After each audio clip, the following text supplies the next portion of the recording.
BNR gold and diamonds తరుగు తక్కువ బంగారం ఎక్కువ.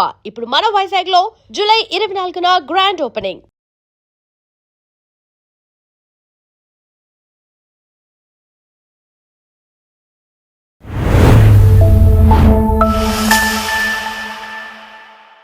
"139th day, still the conflict continues." Welcome to Lens with Lumpini. US versus Iran conflict గురించి మనం మాట్లాడుతున్నాము. స్ట్రైట్ ఆఫ్ హార్ముజ్ దగ్గర వెజల్స్ బ్లాకేజ్ అంటే జస్ట్ మనం ఎక్కువగా మాట్లాడుకునేది క్రూడ్ ఆయిల్ గురించి, బట్ అక్కడ ఫుడ్తో పాటు ఫర్టిలైజర్స్ ఇవన్నీ కూడా బ్లాక్ అయిపోయి ఉన్నాయి. సో దీనివల్ల గ్లోబల్ ఎకానమీ మీద ఎలాంటి ఎఫెక్ట్ ఉంటుంది, and most importantly Trump's behaviour కానీ స్టేట్మెంట్స్ కానీ డే బేసిస్లో కాదు ఆర్లీ బేసిస్లో చేంజ్ అవుతూ వస్తున్నాయి. సో ఇప్పుడేదో స్ట్రాటజీ చేంజ్ అని అంటున్నారు. What exactly is it? And most ఇంపార్టెంట్గా ఇప్పుడు ఏవైతే వెజల్స్ అక్కడ బ్లాక్ అయ్యాయో దాని మీద 20% టోల్ ఛార్జ్ చేస్తారని ఒకసారని, తర్వాత I don't like the concept of toll అని చెప్పి మళ్ళీ ఇంకొకసారి. దీని వెనక అగైన్ మళ్ళీ గల్ఫ్ ట్రేడ్ కూడా ఉంది, అండ్ దాంతోపాటు ఇన్వెస్ట్మెంట్ డీల్స్ కూడా చాలా మ్యాసివ్గా ఉన్నాయి. సో దీని గురించి క్లియర్గా డిస్కస్ చేద్దాం. ఎలాంటి ఎఫెక్ట్ ఉండబోతుంది గ్లోబల్ ఎకానమీ మీద, అండ్ మోస్ట్ ఇంపార్టెంట్గా గ్లోబల్ ఎనర్జీ చైన్స్ మీద కూడా. ఈరోజు మనతో జాయిన్ అవబోతున్నారు famous geopolitical analyst and also senior journalist Suresh Kochattil sir మనతో పాటున్నారు. Let's discuss with him. Hello sir, namaste. Yes, so Trump's behaviour and statements, announcements ఎంటైర్గా చేంజ్ అవబోతున్నాయి. అండ్ ఇప్పుడు మిడ్ టర్మ్ ఎలక్షన్స్ రాబోతున్నాయి నవంబర్లో. సో అప్పటి వరకు యూఎస్ ఎకానమీ స్టేబుల్గా ఉంటుందా, లేదంటే ఇంకేదన్నా చేంజెస్ అవబోతున్నాయి అంటారా సార్? యుఎస్ ఎకానమీ అప్పుడు దాకా స్టేబుల్ కాదు, ఎందుకంటే ఒక యుద్ధం అనేది దాని ఇంపాక్ట్ సంవత్సరం పాటు ఉంటుంది. ఇప్పుడు మనం ఇది 40 రోజుల తర్వాత సీజ్ ఫైర్ వచ్చినప్పుడు అందరు ఏమన్నారు, అంత అయిపోయిందిలే, ఫినిష్ అయిపోయింది, everything is going back to normal అన్నారు. మళ్ళీ మనం అప్పుడు యుద్ధంలో ఉన్నాం టెక్నికలీ, ఎందుకంటే ట్రంప్ ఆల్రెడీ యుఎస్ కాంగ్రెస్ని ఇన్ఫార్మ్ చేశారు దట్ వీఆర్ ఎట్ వార్ అని చెప్పి. అది మనం ఒక గ్రామాటికల్ కరెక్షన్గా చూసుకోవాలి దాన్ని, ఎందుకంటే దీనికన్నా ముందు ఆయన ఎక్స్కర్షన్ అన్నారు ఒకసారి, దాని తర్వాత అన్నారు స్మాల్ ఇన్కర్షన్ అన్నారు. ఇదంతా పోయి ఇప్పుడు యుద్ధానికి వచ్చారు. దీని రూట్ కాజ్ మీకు తెలిసిందే, అందరికి తెలుసు, మనం చాలా రోజుల నుంచి దీని గురించి మాట్లాడుతున్నాం. గల్ఫ్లో ఎస్పెషలీ స్ట్రెయిట్ ఆఫ్ హార్మోస్ని ఎవరు కంట్రోల్ చేస్తారనేది ఇప్పుడు అన్నిటికంటే పెద్ద ప్రశ్న.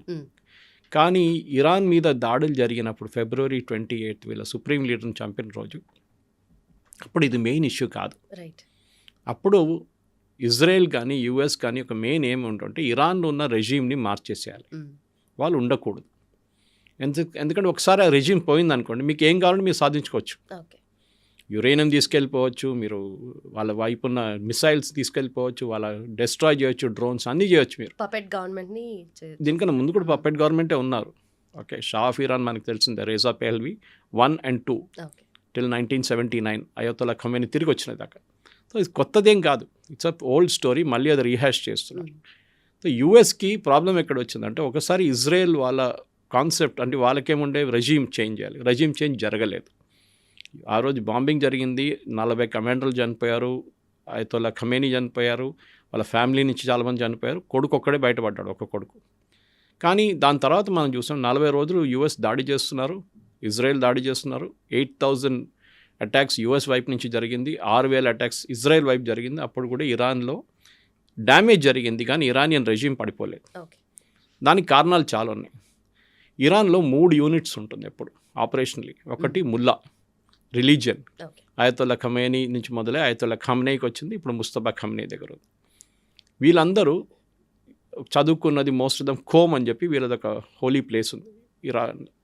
అక్కడ సెమినరీస్ ఉన్నాయి, అక్కడ మద్రసాలు ఉన్నాయి, అక్కడ నుంచి చదువుకొని వచ్చిన వాళ్ళు వీళ్ళందరూ. ఈవెన్ మీ హూతీలు, అన్సరుల్లా హూతీలు అంటారు యమన్లో ఉన్న వాళ్ళు కూడా అక్కడే చదువుకున్న వాళ్ళు. ఈవెన్ హెజ్బుల్లా లీడర్స్ అక్కడే చదువుకున్నారు. నస్రుల్లా ఇప్పుడు చనిపోయిన కమాండర్ ఉన్నాడు కదా, ఆయన ఇజ్రాయెల్ చంపేశారు ఆయన, he also studied in Qom. So వీళ్ళకి ఒక యూనిటీ ఉంది, కోమ్ నుంచి వచ్చాం మేమని చెప్పి. ఎందుకంటే మనకు తెలిసిందే షియా రిలీజియన్లో one of the most important places Qom. అది కాకుండా వాళ్ళకి ఇటువైపు ఇరాక్లో నజాఫ్ ఒక ప్లేస్ ఉంది, and then they have Karbala. అక్కడ చాలా పెద్ద ఒక బ్యాటిల్ జరిగింది చాలా సంవత్సరాల ముందు. ఇస్లాం దగ్గర హిస్టరీ అక్కడి నుంచి మొదలైంది, ఇమాంల హిస్టరీ దాని తర్వాత కోమ్కి వస్తుంది, నజాఫ్లో కూడా ఉంది. ఇప్పుడు ఒక సెక్షన్ అది. ఇంకో section IRGC, revolutionary guard corps, Iranian revolutionary guard corps. వీళ్ళని సెటప్ చేసింది ఎవరు? ఇది అయోతొల్లా ఖొమేనీ 1979లో ఆయన అధికారంలో వచ్చినప్పుడు, షా ఆఫ్ ఇరాన్ పారిపోయినప్పుడు ఇరాన్ దగ్గర పెద్ద ఒక ఆర్మీ ఉండే, ఇప్పుడు కూడా ఉంది, 7 లక్షల మంది. కానీ వీళ్ళకి భయం ఏంటంటే ముల్లాలకి ఏదో ఒక రోజు ఈ ఆర్మీ మా వ్యతిరేకంగా వచ్చేసి మమ్మల్ని ఇక్కడిని తీసి పక్కన పడేస్తారు. ఎందుకంటే వీళ్ళందరూ షా ఆఫ్ ఇరాన్తో ఉన్నారు, వాళ్ళ ట్రైనింగ్లో ఉన్నవారు. ఇప్పుడు 47 సంవత్సరాలు అయిపోయింది, వాళ్ళందరూ చనిపోయి ఉంటారు, ఇప్పుడు దాకా ఉండరు కూడా, లేకుండా ముసలోళ్ళు అయిపోయి ఉంటారు. సో ఇరానియన్ ఆర్మీకి అంత పవర్ లేదు, వాళ్ళ దగ్గర ఆయుధాలు కూడా ఎక్కువ ఇవ్వరు, వీళ్ళు భయం అన్నమాట ఈ ముల్లాలకి. సో వాళ్ళు ఐఆర్జీసీ క్రియేట్ చేశారు. ఈ ఐఆర్జీసీ నుంచి అక్కడ డెప్యుటేషన్లో వీళ్ళు ముల్లాల్ని పంపిస్తారు. ఫర్ ఎగ్జాంపుల్ ఇప్పుడున్న ప్రెసిడెంట్ పెస్కేషియన్, ఆయన ఒకసారి కమాండర్ ఉన్నారు ఐఆర్జీసీది. Then your president Ghalibaf, speaker of Iranian parliament, ఆయన కూడా ఒకసారి కమాండర్గా ఉన్నారు. సో వీళ్ళందరినీ ట్రైనింగ్ పంపిస్తారు, అక్కడికి పంపించి మళ్ళీ తిరిగి తీసుకొస్తారు వాళ్ళని పొలిటికల్ దాన్ని. సో మూడో పార్ట్ పొలిటికల్. అక్కడ మనకి ఈ గాలిబాఫ్ కానీ పెస్కేషియన్ కానీ అరాచీ కానీ ఇట్లాంటి వాళ్ళు కనిపిస్తారు మీకు. ఇప్పుడు ప్రాబ్లం ఎక్కడ వస్తుందంటే ఈ యుద్ధం మొదలైనప్పటి నుంచి, దట్ ఇస్ February 28 నుంచి ఇరాన్లో ఒక గ్రూప్ బ్యాటిల్ జరుగుతుంది. విత్ ఇన్ ఐఆర్జీసీ కూడా ఒక ప్రాబ్లం ఉంది. ఇప్పుడు మొన్న ఈ ఖతార్ షిప్ మీద దాడి చేశారు 3 రోజుల ముందు. కానీ నిన్న ఖతార్లో అరాచీ వాజ్ దేర్. ఆయన వాళ్ళ ఫాదర్ ఎమీర్ చనిపోయారు కదా, దానికోసం ఆయన్ని ఫ్యూనరల్ సెరమనీలో పార్టిసిపేట్ చేయడానికి వెళ్ళారు. ఆలోచించండి, మీరు మొన్న బాంబ్ చేసిన షిప్ మీద, వాళ్ళ షిప్ మీద బాంబ్ చేశారు, 2 రోజుల తర్వాత మీ ఫారిన్ మినిస్టర్ అక్కడ ఉన్నారు, వాళ్ళు నవ్వుతారు మీ మీద, లేకుంటే వాళ్ళ కోపం ఉంటుంది, కొడతారు కూడా. కాబట్టి కానీ అక్కడ ఆయన చెప్పిన ఒక స్టేట్మెంట్ ఉంది అక్కడ. ఎందుకంటే ఈ ఇరానియన్ రెజీమ్లోనే ఐఆర్జీసీ తెహరాన్ నుంచి ఉన్న, కానీ స్ట్రైట్ ఆఫ్ హార్మూజ్లో ఉన్న వీళ్ళ నడిమిట్ల కమ్యూనికేషన్ లేదు. అక్కడ లోకల్ లెవెల్ కమాండర్ ఒక షిప్ పోతుంటే ఇది ఎనిమీ షిప్ రా, మనది కాదు, కొట్టు అని చెప్పి ఆర్డర్ ఇస్తున్నాడు. అది డ్రోన్తోనో మిసైల్తోనో ఏదైతోనో కొడతారు. తెహరాన్తోని కమ్యూనికేట్ చేయరు వాళ్ళు, దే డూ ఇట్ ఇండిపెండెంట్లీ. మనం యూజువలీ లూజ్ క్యానన్స్ అంటాం వీళ్ళని, కంట్రోల్ లేని వాళ్ళు. యూజువలీ ఆర్మీలో, డిసిప్లిన్ ఆర్మీలో కంట్రోల్ ఉంటుంది. ఒక యాక్షన్ తీసుకోవాలంటే పైనుంచి కింద దాకా ఒక కమాండ్ వస్తుంది. యూనిఫామ్ ఫోర్సెస్లో అదే ఉంటుంది ఎప్పుడు. రిటర్న్ కమాండ్ లేకుంటే వర్బల్ కమాండ్ మీదే పనిచేస్తారు వీళ్ళు, లేకుంటే చేయరు.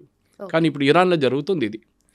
ఇప్పుడు ఈ సెకండ్ రౌండ్ ఆఫ్ బాంబింగ్ జరిగినప్పుడు ఎందుకు అమెరికా అంత అగ్రెసివ్గా వెళ్తున్నారు, అది మనం ట్రంప్ మెంటాలిటీ నుంచి అర్థం చేసుకోవాలి. అది ఆయన 20% అంతా పక్కన పెడదాం, అదంతా ఇట్స్ అ జోక్ అన్నమాట. కానీ ఇది ఎందుకు జరుగుతుందంటే ఇప్పుడు వీళ్ళకి తెలిసిపోయింది. ఒకటి, వీళ్ళు నడిమిట్లో ఈ సీజ్-ఫైర్ తీసుకొచ్చారు 40 రోజుల తర్వాత. ఆ సీజ్-ఫైర్ తర్వాత ఒక MOU సైన్ చేశారు. ఆ MOUలో మనకి చాలా అంబిగ్యువస్గా స్టేట్మెంట్లు ఇచ్చారు వీళ్ళు. ఒక లా స్టూడెంట్ వాళ్ళ కెరియర్ స్టార్ట్ చేస్తున్నప్పుడు దీనికన్నా మంచి MOU డ్రాఫ్ట్ చేస్తారు వాళ్ళు. పాయింట్ నెంబర్ 5 MOUలో 14 పాయింట్లో point number 5, Iran will administer the strait of Hormuz. అది ఎవరు రాశారండి? అది అడ్మినిస్టర్ అంటే మీనింగ్, నాకు ఒక మీనింగ్ ఉంటుంది, మీకు ఒక మీనింగ్ ఉంటుంది. నేనంటాను అడ్మినిస్టర్ అంటే నేనే బాస్, మీరు అంటారు అడ్మినిస్టర్ అంటే అడ్మినిస్ట్రేషన్, అంతే. అక్కడికి షిప్పులు పోతూనే లేదు చూసుకో, అంతే. ఏదైనా షిప్ స్టక్ అయితే మీరు వెళ్ళి దాన్ని గుంజుకొని తీసుకెళ్లాల్సి వస్తుంది టగ్ని పెట్టేసి. ఇది మీ రోల్ కాదు, మాకు కంట్రోల్ ఇచ్చారు, మేము టోల్ కలెక్ట్ చేస్తాం. అదొక ఇంటర్నేషనల్ వాటర్వే. మొన్న ట్రంప్ చెప్పినప్పుడు కూడా 20% చెప్పంగానే ఇంటర్నేషనల్ మ్యారిటైమ్ ఆర్గనైజేషన్ వచ్చి ట్రంప్కి వార్నింగ్ ఇచ్చారు.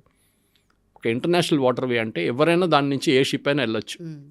రేపు మన వైపు అండమాన్స్ పక్క నుంచి గ్రేట్ నికోబార్ ప్రాజెక్ట్ ఇప్పుడు వస్తుంది కదా, దాని పక్కన మలకా స్ట్రైట్స్ ఉంది, 6 డిగ్రీ ఛానల్ ఉంది, దాని పక్కన మలకా స్ట్రైట్స్ ఉంది. మనం రేపు మలకా స్ట్రైట్ని బ్లాక్ చేస్తే, బ్లాక్ అంటే మనం ఏదో తాడుగట్టి పెట్టడం కాదు కదా, we can fire a missile do something. అక్కడి నుంచి 40% వరల్డ్లో ట్రేడ్ అక్కడి నుంచి వెళ్తుంది, చైనా వైపు స్పెషల్లీ వెళ్ళేది, సౌత్ చైనా సీ నుంచి. మనం దాన్ని ఆపితే ఏమవుతుంది, రేపు చైనా కట్ ఆఫ్ అయిపోతుంది టోటలీ. కానీ మనం చేయము అది, ఎందుకంటే దానికి ఇంటర్నేషనల్ లా ఉంది, వీఆర్ ఆల్సో సిగ్నేటరీస్ దానికి. ఇంటర్నేషనల్ మ్యారిటైమ్ లా ఒకటి ఉంది. ప్రెసిడెంట్ ట్రంప్కి ఏమో ఇప్పుడు ఈ యుద్ధాన్ని ఫినిష్ చేయడానికి తీసుకెళ్తున్నారు. ఆయన MOU ట్రై చేస్తారు, ఆయన తప్పట్లేం. మనం MOU ట్రై చేశారు, దానికన్నా ముందు ఆయన సీజ్-ఫైర్ తీసుకొచ్చారు, అక్కడ ఇజ్రాయెల్తోని మాటలు చెప్పి లెబనాన్తో సీజ్-ఫైర్ తీసుకొచ్చారు. అన్నీ చేసిన తర్వాత కూడా ఇరాన్ ఎప్పుడు వాళ్ళు చెప్పిన మాటకి వాళ్ళు ఇప్పుడు పట్టించుకోరు. ఇది మనం అర్థం చేసుకోవాలి. ఇరాన్ విల్ నెవర్, అది ఇంగ్లీష్లో అంటారు leopard will never change its spots అని. మీరు ఎంత పెయింట్ కొట్టినా కానీ అది అంతే ఉంటుంది. Okay, this is what is happening. ఇరాన్తో మీరు ఎంత నెగోషియేట్ చేసినా కానీ ఇరాన్ దాన్ని వైలేట్ చేస్తారు కావాలని చెప్పి. ఓకే, బట్ మళ్ళీ సీజ్-ఫైర్ వరకు వచ్చి కూడా మళ్ళీ ఎందుకు రావడానికి రీజన్ ఏంటి సార్? వాళ్ళు టెస్ట్ చేస్తారు మిమ్మల్ని. రైట్, సీజ్-ఫైర్ అంటే ఏంటి? 2 వైపుల నుంచి ఫైరింగ్ జరగకూడదు. మళ్ళీ వాళ్ళు అంటున్నారు అక్కడ లెబనాన్లో ఫైరింగ్ నడుస్తుంది కదా, లెబనాన్ ఇంకొక జాగ్రఫీ. ఫస్ట్ ఆఫ్ ఆల్ ఎవరు డ్రాఫ్ట్ చేసిండో తెలియదు MOU. ఎట్లా అగ్రీ చేస్తారు? ఇరాన్కి లెబనాన్తో ఏంటి సంబంధం అంటే మాకేం సంబంధం లేదే అంటారు వాళ్ళు. కానీ అక్కడ హెజ్బుల్లాకి ఆయుధాలు ఇస్తున్నారు, డబ్బులు ఇస్తున్నారు. ఇప్పుడు కాదు 40 సంవత్సరాల నుంచి. వాళ్ళు ఇజ్రాయెల్ ఎప్పటి నుంచో కొట్టుకుంటున్నారు. అప్పుడు మీరు అంటున్నారు అక్కడ రేపు ఇజ్రాయెల్ అంటారు ఇటు మీరు గల్ఫ్లో బాంబింగ్ చేయకూడదు, షిప్ల మీద దాడి చేయకూడదు ఇరాన్ అని చెప్పి ఇజ్రాయెల్ ఇన్సిస్ట్ చేస్తే మీరు అగ్రీ చేస్తారా? అప్పుడు మీరు అడుగుతారు ఇజ్రాయెల్కి ఏంటి సంబంధం, ఇది మా వాటర్వే, మేము చూసుకుంటాం, మీ దగ్గర మీరు చూసుకోండి. వాళ్ళు అదే అంటున్నారు. మా బార్డర్ అటుపక్కన హెజ్బుల్లా కూర్చున్నారు.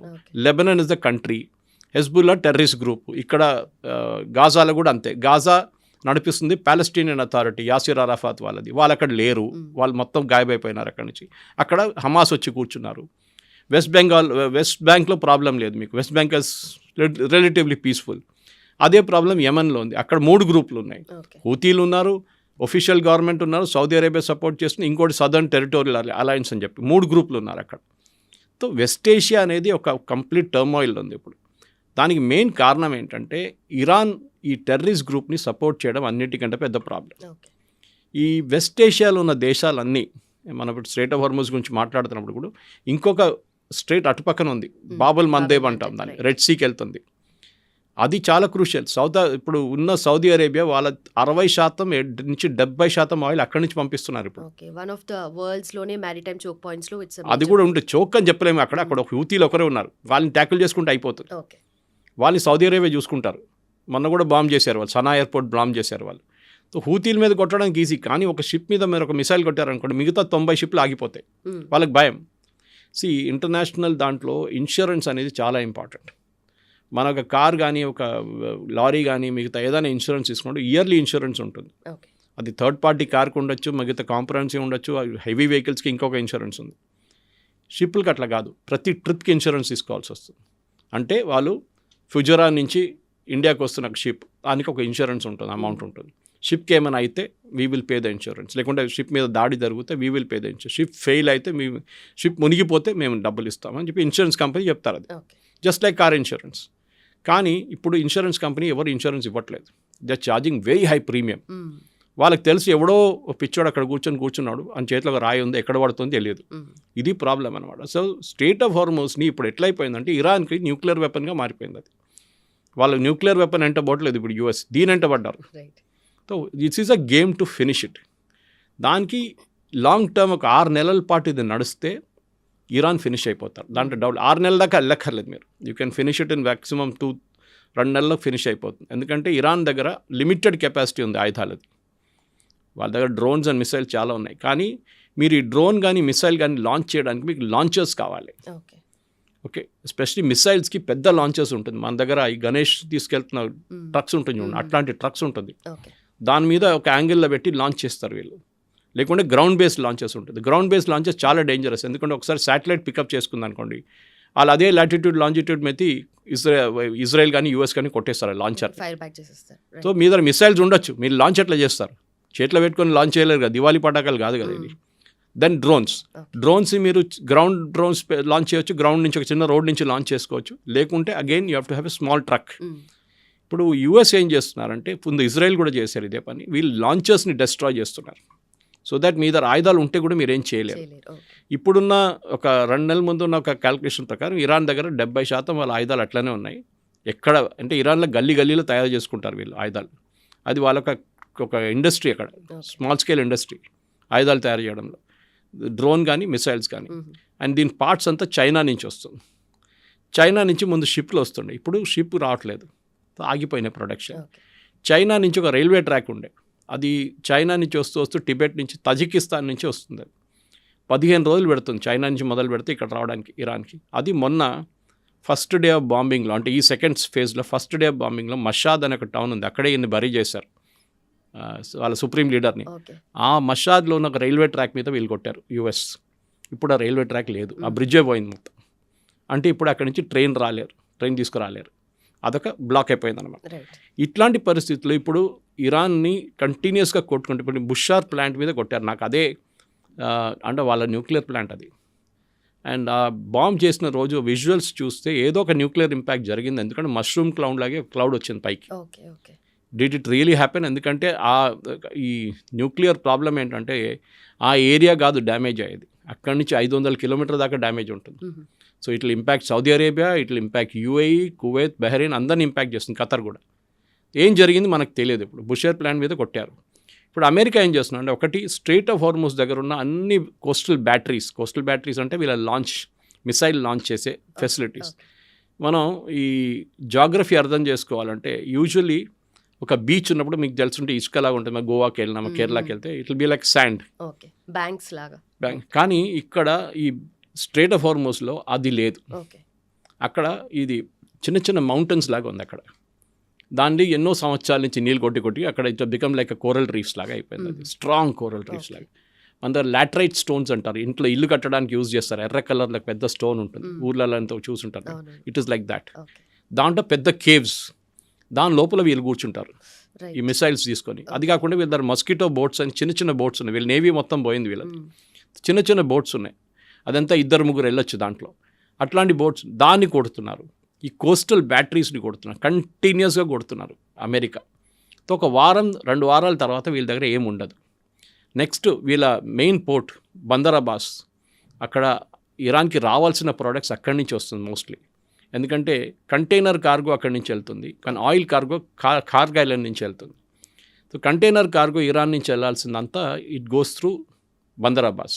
అండ్ వాళ్ళకి రావాల్సిన సరుకులు కూడా అక్కడి నుంచి వస్తాయి. అది బియ్యం ఉండొచ్చు, గోధుమలు ఉండొచ్చు, మిగతా ఏదైనా ఉండొచ్చు. ఇది 2 ఇప్పుడు ఆగిపోయినాయి. అండ్ అమెరికా కంటిన్యూస్గా ఈ బందరాబాస్ని కొడుతున్నారు, క్రెయిన్ ఫెసిలిటీస్ని కొడుతున్నారు, రైల్వే ఫెసిలిటీస్ని కొడుతున్నారు, అక్కడున్న ఇన్ఫ్రాస్ట్రక్చర్ని ధ్వంసం చేస్తున్నారు. సో కంప్లీట్గా బందరాబాస్ పోతుంది. అది కాకుండా కెషమ్ ఐలాండ్ చెప్పి ఇంకొక ఐలాండ్ ఉంది, which is northern part of Iran. అక్కడి నుంచి వెళ్ళాలంటున్నారు వీళ్ళు బోట్లంతా. వీళ్ళు పట్టించుకోవట్లేదు కొన్ని షిప్స్ వాళ్ళు. ఆ ఐలాండ్ మీద చాలా మటుకు రెవల్యూషనరీ గార్డ్స్ ఉన్నారు, వాళ్ళని కొడుతున్నారు. సో ఏమవుతుందంటే డిగ్రేడేషన్ అంటారు దీన్ని. మీరు అందరినీ ఫినిష్ చేయడం కాదు, డిగ్రేడ్ చేయడం. దానికి మీ చేతిలో మిసైల్ ఉంటుంది, లాంచర్ లేదు. మీ దగ్గర ఆయుధాలు ఉన్నాయి, మనుషులు లేరు. ఆయుధాలు ఉన్నాయి, మనుషులు లేకుండా మనుషులు ఉన్నారు, ఆయుధాలు లేవు. ఇది జరగబోతుంది ఇప్పుడు. అండ్ కొన్ని రోజుల తర్వాత ఎవరైనా కానీ ఎంత పెద్ద మోటివేషన్ ఉన్నా కానీ ఇదంతా పడేసి వాళ్ళు పారిపోతారు. ఓకే, మీరు రిలీజియన్ బేస్ యూజ్ చేసుకోవచ్చు మోటివేషన్ కోసం, అన్నీ చేసుకోవచ్చు. మా ఏం చెప్తారు, మా కోమ్ కోసం చేస్తున్నా అంటారు వీళ్ళు. That's all fine. మా ఉమ్మా కోసం చేస్తున్నా, that's fine. But at the end of the day మీకు ఆయుధాలు మీ చేతిలో వేసుకుంటే మీరు ఏం చేయలేరు. అండ్ ఇప్పుడు అమెరికా వైపు నుంచి ఉన్న థింకింగ్ అది. ప్రతిరోజు యుఎస్ సెంట్కామ్ ఒక స్టేట్మెంట్ ఇస్తున్నారు, మేము ఇన్ని టార్గెట్స్ కొట్టామని. ముందు నీకు గుర్తుంటుంది, ఈ సీజ్ఫైర్ టైంలో అప్పుడప్పుడు ఇరాన్ ఒక షిప్ మీద దాడి చేస్తుండే. వాళ్ళు పట్టించుకోవట్లేదు, మేము ఆ రూట్ తీసుకుంటలేదు, ఒమాన్ రూట్ తీసుకుంటా అని చెప్పి. అప్పుడు యూఎస్ ఏం చేస్తారు, వీళ్ళు 2 మిసైల్ కొట్టారనుకోండి, యూఎస్ సెంట్రల్ కమాండ్ 2 మిసైల్ వాళ్ళ వైపు కొడతారు, ఇరాన్ వైపు. ఎక్కడి నుంచి ఆ మిసైల్ వచ్చింది అక్కడికే కొడతారు. అప్పుడు దాకా వాళ్ళు అక్కడి నుంచి పారిపోయి ఉంటారు. కానీ ఇప్పుడు డిస్ప్రపోర్షనేట్గా కొడుతున్నారు. 2 మిసైల్ కొట్టినప్పుడు ఫస్ట్ డే 80 కొట్టారు వీళ్ళు అమెరికా, సెకండ్ డే 140 కొట్టారు, 2 షిప్ల మీద దాడి చేశారని చెప్పి. 3వ రోజు 200 కొట్టారు. Every day it is increasing అన్నమాట. సో ద ఐడియా ఈస్ వీళ్ళది ఇరాన్ దగ్గర కోస్టల్ ఏరియాలో, ఎస్పెషలీ ఈ కంప్లీట్ హార్మోస్లో, స్టేట్ ఆఫ్ హార్మోస్లో ఒక్క బ్యాటరీ కూడా ఉండకూడదు, ఒక్క ఫైరింగ్ రేంజ్ కూడా ఉండకూడదు, ఒక్క మస్కిటో బోట్ కూడా ఉండకూడదు. ఇటువైపు కార్గ్ ఐలాండ్లో ఉన్న ఆయిల్ పైప్ లైన్ని ముట్టట్లేదు వాళ్ళు. ప్రెసిడెంట్ ట్రంప్ చాలా క్లియర్గా చెప్పారు, ఆయిల్ పైప్ లైన్ ముట్టకూడదు. మీరు ఆయిల్ పైప్ లైన్ని కొట్టారనుకోండి, ట్యాంక్స్ని కొట్టారనుకోండి, మళ్ళీ ఆయిల్ ప్రైసెస్ పెరుగుతుంది. నాకు ఇవాళ ప్రైస్ ఎంత ఉందో తెలియదు, నిన్న 86 ఉండే, 69 దాకా వచ్చింది. అది ప్రెసిడెంట్ ట్రంప్ ఏమంటారు, ఇదంతా అయిపోతే 55కి వెళ్ళిపోతుంది, మళ్ళీ అందరూ పండుగ చేసుకోవచ్చు అంటున్నారు. దానికి టైం పడుతుంది, అంత ఈజీ కాదు. ఓకే, ఎందుకంటే ప్రొడక్షన్ ఫెసిలిటీస్ కూడా హిట్ అయింది. ఇప్పుడు ఇరాన్లో ఉన్న ప్రొడక్షన్ ఫెసిలిటీ హిట్ అయింది, ఇరాక్లో ఉంది హిట్ అయింది. ఎందుకంటే ఇరాన్ వాళ్ళ మీద దాడి చేస్తున్నారు. ఇప్పుడు కువైత్, బహ్రెయిన్, ఖత్తర్ వాళ్ళ మీద కూడా దాడి చేశారు. హూతీలు ఇప్పుడేమో సౌదీ అరేబియా మీద దాడి చేస్తాం, అరామ్కో మీద దాడి చేస్తూ అంటున్నారు. ఈస్ట్ వెస్ట్ పైప్ లైన్ని కొడతా అంటున్నారు వాళ్ళు. అది 4 మిలియన్ బ్యారెల్ తీసుకొస్తుంది, కంప్లీట్గా బైపాస్ చేసి స్ట్రెయిట్ ఆఫ్ హార్మోస్. ఇదంతా జరుగుతున్నప్పుడు కూడా ప్రాబ్లం ఏంటంటే గల్ఫ్ నుంచి ఆయిల్ బయటకు వెళ్ళట్లేదు. మొన్న 26 షిప్లు వెళ్ళింది అనమాట, ట్రాన్సిట్ చేసింది, which is a good number. ఎందుకంటే దానికన్నా ముందు రోజు 5, అంటే యుద్ధం మొదలై 2వ రోజు. కానీ ఒరిజినల్ టైం బిఫోర్ February 28 120 షిప్లు పాస్ చేస్తుండే స్ట్రెయిట్ ఆఫ్ హార్మోస్. అది ఇప్పుడు 26కి తగ్గింది. అమెరికా ఏమంటున్నారు, మేము మీకు ప్రొటెక్షన్ ఇస్తాం, మీరు రాండి బయటికి షిప్లు తీసుకొని. కానీ భయపడుతున్నారు, ఎందుకు? సేమ్ ప్రాబ్లం, ఇన్సూరెన్స్ లేదు. కొన్ని షిప్స్ అయితే ఆ రిస్క్ తీసుకుంటున్నారు. For example country back ships ఉంటుంది, అంటే ఇప్పుడు ఖత్తర్ వాళ్ళ షిప్స్ ఉంటుంది, చాలా ఉన్నాయి, వాళ్ళు 20, 30, 40 షిప్స్ ఉంటుంది. ఎస్పెషల్లీ ఖత్తర్ LNGలో డీల్ చేస్తారు. వాళ్ళకి క్రూడ్ ఆయిల్ ఎక్కువ లేదు, వాళ్ళ దగ్గర గ్యాస్ ఉంది వాళ్ళ దగ్గర. సో వాళ్ళు గ్యాస్ ట్రాన్స్పోర్ట్ చేస్తారు.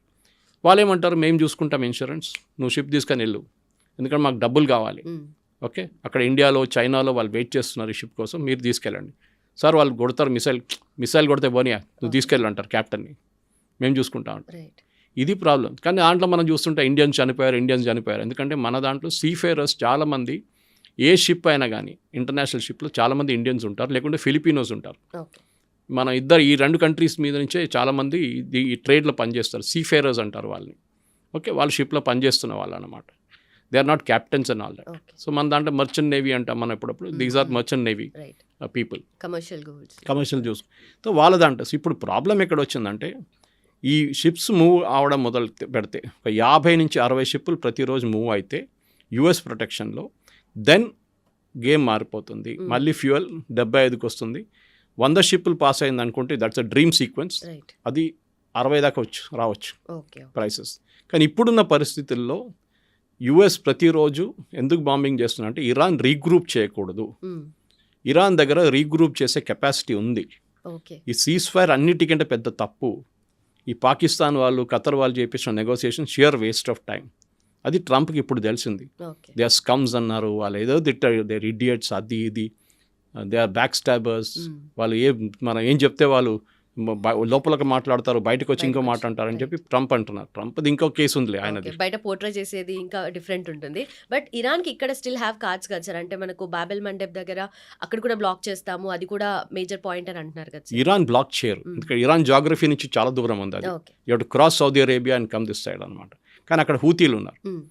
అప్పుడు స్ట్రాటజీ ఏముంటుందో, యూఎస్ అంటారు హూతీలు మీరు కొట్టండి సౌదీ అరేబియా, మీ ద్వారా ఆయుధాలు ఉన్నాయి. ఇవ్వాలే సౌదీ అరేబియా యూఎస్ ఒక డీల్ చేశారు. ఆఫ్కోర్స్ ఆ ఆయుధాలు చాలా రోజులు పడుతుంది, $3.2 బిలియన్ ఆయుధాలు డీల్ చేశారు. అది ఆఫ్కోర్స్ నెక్స్ట్ 1 year పడుతుంది అది రావడానికి. దాంట్లో మోస్ట్లీ యాంటీ మిసైల్ సిస్టమ్స్, అంటే వాళ్ళ వైపు నుంచి కొడితే ఇక్కడ నుంచి పేట్రియట్ పంపిస్తారు మీరు. అది కాకుండా డ్రోన్స్ తయారు చేసి ఇస్తారు, సౌదీ అరేబియాకి ఇస్తున్నారు. సౌదీ అరేబియాలో ఆల్రెడీ పాకిస్తాన్ వాళ్ళు కూర్చున్నారు, వాళ్ళు కిరాయికి తీసుకున్నారు పాకిస్తాన్ వాళ్ళని. వాళ్ళు మీ పనేం లేదు కదా ఇక్కడ వచ్చి కూర్చోండి, మేము డబ్బులు ఇస్తాం మీకు అని చెప్పేసి. సో పాకిస్తాన్ వాళ్ళు ఉన్నారు. కానీ పాకిస్తాన్ వాళ్ళు హూతీల మీద దాడి చేయరు, వాళ్ళు భయపడతారు. ఎందుకంటే రేపు హూతీలు మళ్ళీ పాకిస్తాన్ మీద కొడతారో భయం ఉంటుంది, పాకిస్తాన్ షిప్ మీద కొడతారో భయం ఉంటుంది వాళ్ళకి. సో బాబెల్ మండప్ బంద్ చేయడం అంత ఈజీ కాదు.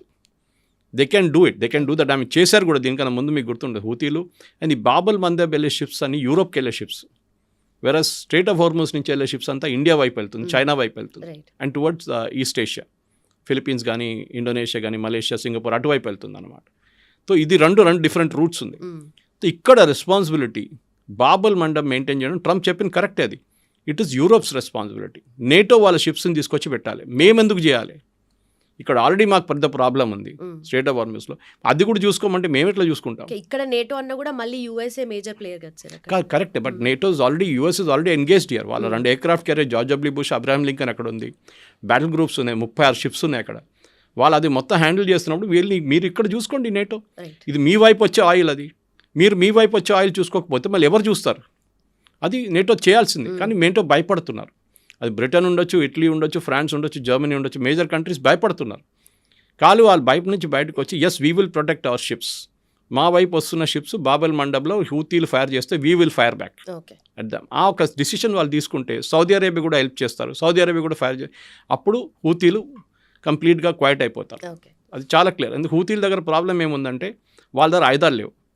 మొన్న మీరు చూసుంటారు, ఒక ఎయిర్క్రాఫ్ట్ ల్యాండ్ చేయడానికి వచ్చింది సనాలో, ఇరాన్ నుంచి వచ్చిన మహానేర్, అంటే వీళ్ళు డెలిగేషన్ ఒకటి వెళ్ళింది ఫ్యూనరల్ కోసం సుప్రీం లీడర్ దగ్గర, ఈ హూతీల డెలిగేషన్. వాళ్ళు వెళ్ళినప్పుడే సౌదీ అరేబియా పెద్ద గొడవ చేశారు, మా ఎయిర్ నుంచి వెళ్ళకూడదు, మా ఎయిర్ స్పేస్ బంద్ చేసేస్తున్నాం మీకోసం అని చెప్పి. తిరిగి వచ్చినప్పుడు సనా ఎయిర్పోర్ట్లో ల్యాండ్ చేసి 5 నిమిషాల ముందు సౌదీ అరేబియా బాంబ్ చేశారు అక్కడ. మీరు చూసుంటారు ఆ వీడియోలు, రన్వే బాంబ్ చేశారు వాళ్ళు. అప్పుడు వాళ్ళు దిగలేకున్నప్పుడు ఇంకో పోర్ట్కి వెళ్ళి అక్కడ దిగారు. అక్కడ దిగుతున్నప్పుడు కూడా సౌదీ అరేబియా మళ్ళీ కొట్టారు. కానీ సౌదీ అరేబియా ఎక్కడ చెప్పట్లేదు మేము కొట్టామని చెప్పట్లేదు. They will never talk about it. వాళ్ళు అంటారు మాకు తెలియదు ఎవరు కొట్టారో, ఎవరైనా కొట్టుంటారు ఇది అని చెప్పేసి. కానీ సౌదీ అరేబియా చేస్తుంది. ఎందుకంటే సౌదీ అరేబియాకి హూతీలకి ఇప్పుడు కాదు, చాలా పాత ప్రాబ్లం ఒకటి షియా సున్నీ ప్రాబ్లం. ఓకే, రెండవది వీళ్ళు యెమెన్లో సౌదీ అరేబియా వాళ్ళ ఏం చెప్తారు, వాళ్ళ డామినేషన్ చూసుకుంటున్నారు. వాళ్ళు అక్కడ ఉన్న ఒఫీషియల్ గవర్నమెంట్ని సపోర్ట్ చేస్తున్నారు. ఈవెన్ దో గవర్నమెంట్ దగ్గర 1/3 ఏరియానే ఉంది, వాళ్ళ దగ్గర ఆయుధాలు లేవు చాలా మటుకు, ఎయిర్క్రాఫ్ట్ లేదు వాళ్ళ దగ్గర. సనా ఇంటర్నేషనల్ ఎయిర్పోర్ట్ రెబెల్స్ చేతిలో ఉంది. సో సౌదీ అరేబియా డబ్బులు పెడుతున్నారు, వాళ్ళు ఆయుధాలు ఇస్తున్నారు, వాళ్ళు సపోర్ట్ ఇస్తున్నారు, వాళ్ళ వైపు నుంచి డిఫెన్స్ బాంబింగ్ కూడా చేస్తున్నారు వాళ్ళు. ఇదంతా ఎందుకు చేస్తున్నారంటే సౌదీ అరేబియా కానీ యూఏఈ కానీ వీళ్ళందరూ ఇలా రోల్స్ ఎక్స్పాండ్ చేయడానికి ట్రై చేస్తున్నారు ఈ యుద్ధం మొదలయ్యే ముందే. ఓకే, యూఏఈ ఫర్ ఎగ్జాంపుల్ అటువైపు వెళ్ళి ఇథియోపియా వైపు వెళ్ళి అటు ఆఫ్రికాలో వాళ్ళు ట్రై చేస్తున్నారు, అంగోలా అక్కడెక్కడని ఆ దేశాల్లో కూడా వీళ్ళు చేస్తున్నారు. స్వాజిలాండ్ మనం చూసాం మొన్న. ఇజ్రాయెల్ అండ్ యూఏఈతో సంబంధం ఉన్నాయి వాళ్ళకి. ఇజ్రాయెల్ ఐరన్ డోమ్ సిస్టమ్ యూఏఈలో ఉంది. ఆలోచించండి, ఎనిమీ నెంబర్ 1 ఇరాన్ది, కానీ యూఏఈ తెచ్చుకున్నారు. యూఏఈ అబ్రాహాం అకార్డ్ సైన్ చేశారు ముందే. తో అక్కడ గల్ఫ్లో ఉన్న జీసీసీ కంట్రీస్లో ఉన్న పొలిటిక్స్ మొత్తం మారిపోతుంది. మనం కూడా యూఏఈతో ఒప్పందం చేసాం. అంటే మేము రేపల్లి మనం బాంబ్ చేస్తామని చెప్పట్లేదు, కానీ ఆయుధాల కోసం మనం ఒప్పందం చేసాం. వాళ్ళు అంటున్నారు $1 million పెట్టి పేట్రియట్ కొనే మొదలు మేము మీ దగ్గర సిస్టమ్స్ తీసుకుంటాం, మీ దగ్గర మిసైల్ సిస్టమ్ అస్త్రా కానీ మిగతా తీసుకుంటాం, అది చాలా తక్కువ. లేకుంటే బాంబింగ్ చేయాలంటే మీ దగ్గర నుంచి మేము బ్రహ్మోస్ కొనుక్కుంటాం, లేకుంటే అగ్ని సిరీస్ ఉంది మీ దగ్గర. అగ్ని అక్కర్లేదు, అగ్ని ఈజ్ అ హ్యూజ్ డిస్టెన్స్. వీళ్ళ దగ్గర 200-300 కిలోమీటర్ చాలు వీళ్ళకి, అంతే ఉండేది. వాళ్ళు పాకిస్తాన్ వైపో లేకుంటే మలేషియా వైపు బాంబింగ్ ఏం లేదు కదా వీళ్ళకి. సో మనం యూఏఈతో we have a defence type, official defence type. Pakistan ఏమో సౌదీ అరేబియాతో టైప్ చేసుకున్నారు. సో ఇప్పుడు గల్ఫ్ నేషన్స్కి ఒక మాట చాలా క్లియర్గా అర్థమైపోయింది, అమెరికా మీద డిపెండ్ కాలేము. అమెరికా బేసెస్ మీద దాడి చేస్తున్నప్పుడు వాళ్ళ పని చూసుకుంటాను, మమ్మల్ని కూడా విడిచేశారు వాళ్ళు రోడ్డు మీద. మా మీద బాంబులు వచ్చి పడుతున్నాయి. దుబాయ్ ఎయిర్పోర్ట్ మీద పడ్డది Day 1. పామ్ జుమేరియా మీద కొట్టారు, అది అమెరికన్ బేసా కాదు కదా, కమర్షియల్ మీద కొడుతున్నారు వీళ్ళు. సౌదీ అరేబియా అరామ్కో రిఫైనరీ మీద కొట్టారు, ఖతర్లో రసమల్ ఫీల్డ్స్ మీద కొట్టారు, రాస్ ఫీల్డ్స్ మీద, నార్త్ ఫీల్డ్స్ మీద కొట్టారు. ఇదన్నీ జరుగుతుంది. సో వాళ్ళకి ఇప్పుడు చాలా క్లియర్గా తెలిసిపోయింది, అమెరికా మీద డిపెండెన్స్ చేయలేము. ఇన్ని రోజులు అమెరికా మీద డిపెండ్ అయ్యాం, ఇప్పుడు నుంచి చిన్న చిన్న దేశాలు పాకిస్తాన్తో ఇండియాతో వీళ్ళు టైఅప్ చేసుకుంటున్నారు, వాళ్ళు మాకు సహాయం చేస్తారు. ఇది మెయిన్ గల్ఫ్లో మార్పులు. కానీ స్ట్రెయిట్ ఆఫ్ హార్మోజ్ ఓపెన్ అవుతుందంటే ఎస్ ఇట్ విల్ ఓపెన్, కానీ it will not be the new normal. ఇప్పుడు మొదలైంది. ఇరాన్ని ఏ రోజు వీళ్ళు కంటిన్యూస్ బాంబ్ చేస్తారు, ఏదో ఒక రోజు ఇరాన్ డెఫినెట్గా ఫోల్డప్ అయిపోతారు. వాళ్ళు సరెండర్ అని కాదు, రెజీమ్ మారొచ్చాడు, అది కూడా జరగచ్చు. రైట్. సో ఇది కంప్లీట్గా రీజనల్ ఎకనామిక్ బ్లాక్స్ కాకుండా కంప్లీట్ ఆ రీజన్ వరకే పరిమితం కాకుండా ఇట్స్ ఎంటైర్లీ గ్లోబలైజేషన్ కాబట్టి ప్రతి కంట్రీ కూడా ఏదో ఒక ఫామ్లో టైప్ అయి ఉంది దీంతో. And coming to again India, so India మీద ఎఫెక్ట్ ఎలా ఉండబోతుంది అండ్ గ్లోబల్ ఎకానమీ డామినెన్స్ కూడా ఇప్పుడు యుఎస్ మళ్ళీ కంటిన్యూ చేయబోతుంది అంటారా? ఇండియా మీద ఎక్కువ ఇంపాక్ట్ ఉండదు, ఎందుకంటే మన యుద్ధం మొదలైనప్పటి నుంచి మన బేస్ పెంచుకున్నాము. మనం దీనికన్నా ముందు 15-20 దేశాల నుంచి మన క్రూడ్ ఆయిల్ తెప్పించుకుంటుంటాయి. ఇప్పుడు మనం 40 దేశాల నుంచి తెప్పించుకుంటున్నాం. As far as US, Argentina అక్కడి నుంచి మనం తెచ్చుకుంటాం. మన డిస్టెన్స్ ఎక్కువ అవుతుంది, కాస్ట్ కూడా ఎక్కువ కావచ్చు, కానీ మనం లాంగ్ టర్మ్ కాంట్రాక్ట్ సైన్ చేసుకుంటున్నాం. ఏదో రేపటి కోసం ఇవాళ కొనాం, ఎవరు కొన్నారు అట్లా. మన దగ్గర స్ట్రాటజిక్ ఆయిల్ రిజర్వ్స్ ఉంటుంది 60 రోజులది, రిఫైనరీలో ఇంకొక 60 రోజులది ఉంటుంది 2 నెలలది, షిప్స్లో వస్తే ఇంకో 60 రోజులు, టోటల్ ఒక ఆల్మోస్ట్ 3 months 4 months సప్లై మన దగ్గర ఉంటుంది ఎప్పుడైనా. కానీ చైనా దగ్గర 290 ఉంది, కానీ నిన్న రిపోర్ట్ వచ్చింది చైనా దగ్గర ఉన్న 290 తగ్గి 120కి వచ్చిందంట. అంటే వాళ్ళు స్ట్రాటజిక్ ఆయిల్ రిజర్వ్స్ నుంచి డ్రా చేసుకుంటున్నారు. మీ ఇంట్లో ఉన్న నీళ్ళ సంప్లాగా అక్కడి నుంచి continuous you're drawing the supply, కానీ దాన్ని రీఫిల్ కూడా చేయాల్సి వస్తుంది. తర్వాత రీఫిల్ ఎప్పుడు చేస్తారు, $60 వచ్చినప్పుడు రీఫిల్ చేస్తారు దాన్ని. కానీ మీరు $90 ఉన్న ఆయిల్ తీసుకొచ్చి దాన్ని రీఫిల్ చేయరు. So you're drawing from a strategic reserves అనమాట. ఏదో ఒక రోజు ఆ రిజర్వ్ అయిపోతుంది. America's also down, American reserves కూడా ఆల్మోస్ట్ 50% దగ్గరకు వచ్చేసింది. సో అర్జెంట్గా ప్రెసిడెంట్ ట్రంప్కి ఎట్లయినా స్ట్రెయిట్ ఆఫ్ హార్మోజ్ని ఫినిష్ చేస్తే మనకు కూడా అడ్వాంటేజ్ ఉంటుంది. అఫ్కోర్స్ ప్రైసింగ్ మీద ఇప్పుడు మీరు అమెరికా నుంచి కొంటారో, అర్జెంటీనా నుంచి కొంటారో, లేకుంటే అంగోలా నుంచి కొంటారో, ఎక్కడ కొంటారో తెలియదు, కానీ ఇంటర్నేషనల్ ప్రైసెస్ ఒకటే ఉంటుంది. బ్రెంట్ క్రూడ్ ఉంటుంది, లేకుంటే ముర్బాన్ ప్రైసెస్ ఉంటుంది. ఈ ప్రైస్ మీద డిపెండ్ అవుతుంది. అది కాకుండా గ్యాస్ ప్రైసెస్ సపరేట్ ఉంటుంది, అది ఖతర్ వైపు నుంచి వచ్చేది. ఇదన్నీ మనం చూసుకోవాల్సింది. ఏది ఇంటర్నేషనల్ ప్రైసెస్ తగ్గాలని మనకు కూడా పెద్ద ఒక ఒక రిలీఫ్గా వస్తుంది అది. అండ్ బహుశా ఇది ఇంకొక 2-3 వారాల్లో బాంబ్ చేస్తే ఇరాన్ దగ్గర వాళ్ళ కెపాసిటీ చూడండి. లాస్ట్ 3 రోజుల నుంచి ఇరాన్ దాడి చేయట్లేదు, 2 రోజుల ముందు దాడి చేశారు ఖతర్ షిప్ మీద. దాని తర్వాత I think it is before that ఒక కొలంబియన్ షిప్ మీద చేశారు, కొలంబియానో పారాగ్వెన్ షిప్ మీద చేశారు. ఇప్పుడు ఏం జరగట్లేదు, లాస్ట్ 2 days నుంచి దెర్ ఇస్ నో బాంబ్. చేశారో మళ్ళీ అమెరికా బాంబ్ చేస్తారు, ఎట్లా చేస్తున్నారు. సో వాళ్ళకి భయం అయిపోయింది ఇప్పుడు. అండ్ వాళ్ళ కోస్టల్ బ్యాటరీస్ ఒకసారి పోయింది అనుకోండి, ships can easily start passing through. 25 నుంచి ఒక 50 షిప్లు అయిపోతే మేజర్ మార్పు వస్తుంది, $5 పడిపోతుంది ఈజీగా oil prices. Okay, right sir. And also military bases కానీ లేదంటే నేవల్ బేసెస్ కానీ లాంచింగ్ ప్యాడ్స్ ఇవన్నీ కూడా డిస్ట్రాయ్ చేసింది US. But coming to civilians, వీళ్ళని కూడా ఎఫెక్ట్ చేసే ఛాన్సెస్ ఏమైనా కనిపిస్తుంది అంటే లాస్ట్ కేస్ లాగా? ఇరాన్లో 300% ఇన్ఫ్లేషన్ ఉంది ఇప్పుడు. ఒక చిన్న బ్రెడ్ లోఫ్ కొనాలంటే చిన్న ఒక పికప్ వ్యాన్లో మీరు డబ్బులు తీసుకెళ్ళాలి. అంత వాళ్ళ కరెన్సీకి వాల్యూ లేదు. వాళ్ళ గొడవ అంతా మొదలైంది లాస్ట్ డిసెంబర్లో వాజ్ బాజారీస్ అంటారు వాళ్ళ దగ్గర, ట్రేడర్స్. మా షాప్కి ఎవరు రావట్లేదు, ఈ డబ్బులకి విలువ లేదు, ఈ చలి పడితే ఆ డబ్బులు పెట్టేసి అది చలి దాన్ని మంచుకుంటున్నారు వాళ్ళు. దే ఆర్ హ్యావింగ్ హీటింగ్కి వాడుకుంటున్నారు డబ్బులు అని చెప్పేసి. కరెన్సీ వాల్యూ లేదు ఇప్పుడు. సో ఇరానియన్ ప్రజలు కూడా వాళ్ళు కూడా చాలా సంవత్సరాల నుంచి సఫర్ అవుతున్నారు వాళ్ళు. They are also the wits and 45,000 మందిని చంపారు వీళ్ళు ఈ రెజీమ్ జనవరిలో. ప్రెసిడెంట్ ట్రంప్ ఏదో సహాయం help is on the way అన్నది, ఏ హెల్ప్ రాలేదు అప్పుడు. సో అక్కడున్న ప్రజలు ఇప్పుడు మన ఖమేనీ ఫ్యూనరల్కి ఎంతమంది వచ్చారంటే, ఇరాన్ పాపులేషన్ 90 మిలియన్ ఉంది, దాంట్లో 1 మిలియన్ వచ్చారు అంతే కదా, పెద్ద అమౌంట్ ఏం, పెద్ద క్రౌడ్ ఏం రాలేదు. అయతోల్లా ఖమేనీ ఫ్యూనరల్కి 5 మిలియన్ వచ్చారు. దిస్ ఇస్ నథింగ్ ఖమేనీ ఫ్యూనరల్కి. సో ఇరాన్ ప్రజలు కూడా వెయిట్ చేస్తున్నారు, ఎందుకంటే ఇరాన్ ఒక ప్రోగ్రెసివ్ నేషన్ ఉండే ముందు, చాలా ప్రోగ్రెస్. మీరు పాత తెహ్రాన్ యూనివర్సిటీ ఫొటోస్ చూస్తే షా ఆఫ్ ఇరాన్ టైంలో మీరు యూరోప్లో ఉన్నారా లేకుంటే మీరు ఇరాన్లో ఉన్నారా అని ఆలోచిస్తారు. ఆ బుర్కాలు లేవు, ఏం లేవు, హిజాబులు లేవు, ఏం లేవు ఆ టైంలో. ఇప్పుడు మొత్తం మారిపోయింది. సౌదీ అరేబియా ఏమో మేము యూరోప్ లాగా అయిపోతా అంటున్నారు, వీళ్ళేమో ఇంకా మారట్లేదు. వీళ్ళు ఇంకొక ఆఫ్ఘనిస్తాన్ లాగానే ఉన్నారు ఇక్కడ కూడా. చాలా డెస్పాటిక్ రెజీమ్ ఇది. ఓకే, చాలామంది వాళ్ళ మైనారిటీస్ని వాళ్ళు ఏం చెప్తారు కంప్లీట్గా ఫినిష్ చేసేసారు ఈ ఖమేనీ వాళ్ళందరూ కలిసి.